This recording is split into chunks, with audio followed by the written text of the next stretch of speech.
So, amongst the applications of organonickel compounds, first we shall study the carbonylation reaction. Now, carbonylation word means the introduction of carbon monoxide into organic or inorganic molecules. Now, carbonylation of alkenes and alkynes is the first thing that we are going to take up. And this is more of a hydrocarbonylation because the reaction takes place in the presence of water.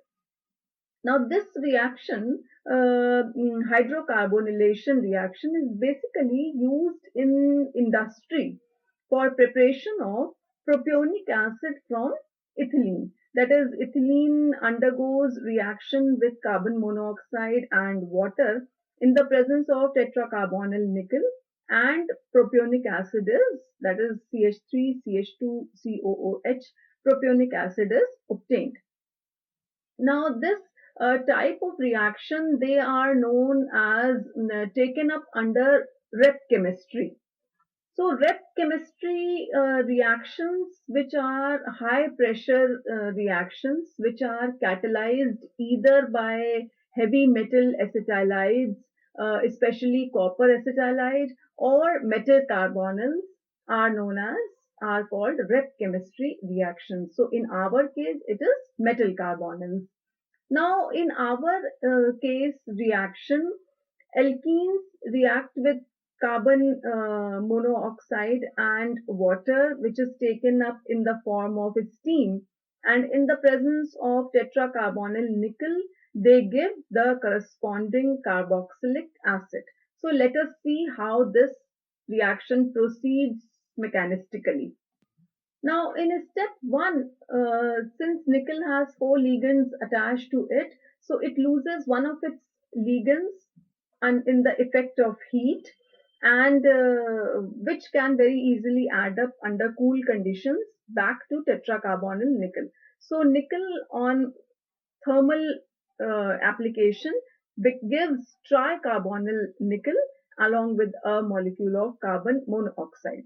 Now, in tricarbonyl nickel, nickel brings about binding to the organic part, whereas the carbon monoxide or the carbonyl part activates the carbonyl group for further formation of acidic part. In step two, the alkene comes into play and it acts on the tricarbonyl nickel, whereby a simple addition reaction takes place and all the molecules without any loss are added up to one molecule. In the presence of an acid or a proton, now what happens is the alkene becomes saturated and the pi cleavage takes place. This pi cleavage further undergoes migratory insertion. How migratory insertion takes place, that I have shown in a side box. You can very easily understand its mechanism. Migratory insertion takes place and CO group is attached into the skeleton. Now, further, this undergoes this molecule, this product is exposed to water and carbon monoxide, whereby acid is formed, proton is released, and tricarbonyl nickel is obtained as a byproduct. So, this reaction keeps on, it's a cyclic reaction, it keeps on going on its own till one of the reactants is over. So, this is how carbonylation of alkenes takes place. Now, carbonylation of alkynes, the reaction I have shown in the box, however, its mechanism proceeds in the same way. I have shown you the product that is formed and the mechanism, you can bring it on in the same pattern.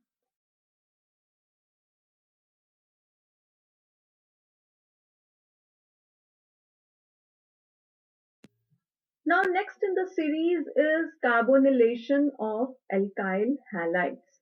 So, in the alkyl halide, you can see the alkyl group is unsaturated, and there are the halogen part of it. So, the increasing electronegativity of this leaving group, it stabilizes the metal carbon bond. So this halogen group X, this acts as a leaving group on the rate of carbonylation. Now, in both the cases, first case I have shown the reaction with water and carbon monoxide. In both the cases, you can very easily find that the number of carbon atoms in the product is increasing as compared to the reactant. In the second reaction, I have shown the formation of ester where alcohol is taken in place of water, and also acetylene is used in the reaction. So now first reaction, since in the presence of water and carbon monoxide that we have just now seen, so I'll proceed with the reaction of formation of ester, and the first reaction you can very easily cover on your own. Now, the starting again, we shall be, although I have written there tetracarbonyl nickel, but as in the earlier reaction, nickel has four ligands attached to it. So, in the first step that I have not mentioned here, it can very easily get rid of, in a reversible reaction, get rid of the number of ligands it wants. So, here, tetracarbonyl nickel proceeds as dicarbonyl nickel. So now alkene reacts with dicarbonyl nickel and it adds up very easily. This is a simple addition reaction whereby dicarbonyl nickel adds up to the other reactant. Now in step 2, the alkyne comes into play and alkyne adds up in one of the positions. Now, earlier nickel had three additives. Now, nickel is having four additives. So, the alkyne, which other than the original alkene. Now, this makes nickel very, very unstable, and it wants to get rid of one of its position. So, actually, nickel is having five bonds attached to it. This helps in the migratory insertion 1, activation of migratory insertion 1, where the alkyne gets rid of one of its pi bonds due to pi cleavage, and hence an alkene gets converted into an alkene and attaches to the original skeleton, adding up the number of carbon atoms by 2.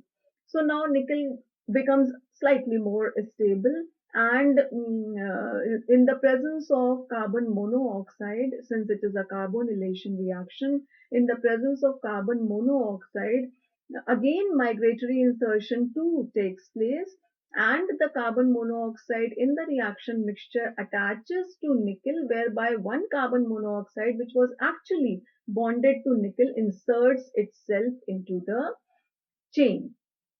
Now, in the presence of alcohol, we get the required ester and the original halide, that is HX, is formed, and the required product along with the reaction completion mechanism takes place.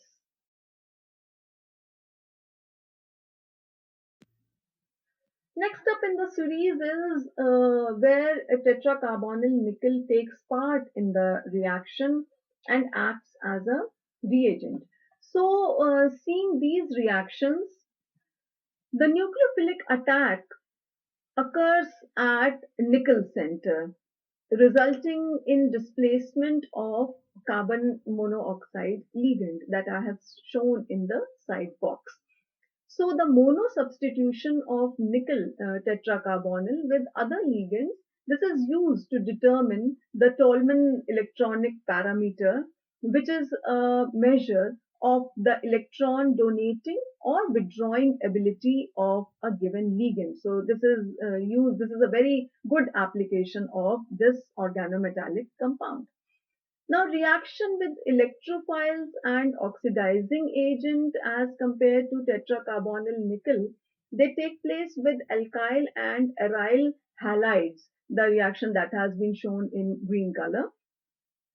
And the alkyl and aryl halides, which often result in carbonylated organic products. For example, vinyl halide are converted into esters on treatment with tetracarbonyl nickel and sodium alkoxide. These reactions probably move forward with oxidative addition. Now here, as you can see in step one,